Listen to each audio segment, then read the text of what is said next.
আসসালামু আলাইকুম। সবাই কেমন আছেন? আলহামদুলিল্লাহ আমি অনেক ভালো আছি। তো আপনাদের মাঝে নতুন আরেকটা ভিডিও নিয়ে হাজির হলাম। ইউপিভিসির জানালা কিভাবে বানানো হয় এবং কি কি ম্যাটেরিয়ালস লাগে সেগুলো এই ভিডিও করবে, আপনারা দেখতে পারবেন। তো কথা না বাড়িয়ে ভিডিও করবে, চলে যাওয়া যাক। এটা ফ্রেম, পিভিসি ফ্রেম। তো প্রথমে আমরা ফ্রেম কাটিং করে নিচ্ছি 45 ডিগ্রি ঘুরিয়ে। সবগুলো ফ্রেম একসঙ্গে কাটিং করে নিব। কাটিং করে নিয়ে আগে ফ্রেমগুলো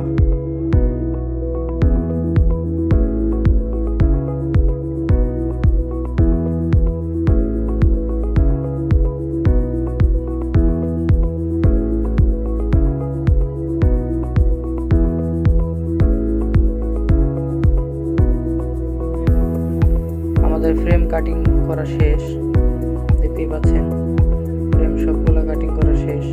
তো এখন আমাদের কাটতে হবে স্টিল। ফ্রেমের ভিতরে স্টিল ঢোকানোর জন্য স্টিল কাটতে হবে। তো চলে আসলাম স্টিল কাটার জন্য হ্যান্ড কাটারের কাছে।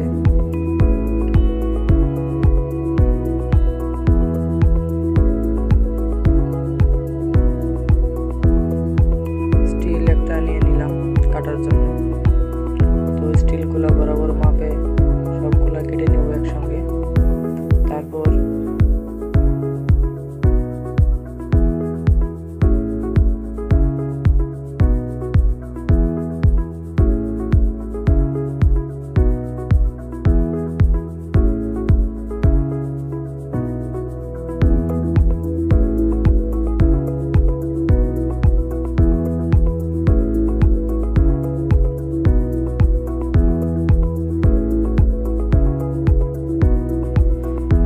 আমার স্টিল কাটার কাজও শেষ, দেখতে পাচ্ছেন স্টিল কাটার সবগুলো শেষ। এখন আমরা স্টিলগুলা পিভিসি ফ্রেমের ভিতরে ঢুকাবো। দেখেন আপনারা,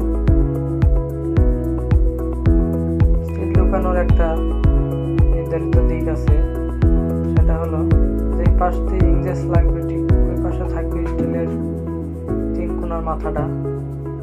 ঠিক আছে, একটা স্ক্রু ঢুকিয়ে দিই যেন স্টিলটা লড়াচড়া না করে। স্টিল ভিতরে আটকে গেছে। এখন স্টিল সবগুলো ঠিক একইভাবে পিভিসি ফ্রেমের ভিতরে লাগাতে হবে। তো স্টিল ঢুকানোর কাজও সম্পূর্ণ শেষ। তো এই ভিডিওতে এই পর্যন্তই ছিল আজ। তো দ্বিতীয় পার্টে থাকতেছে বাকি ভিডিওটুকু। ততক্ষণ আপনারা ভালো থাকেন, সুস্থ থাকেন। আল্লাহ।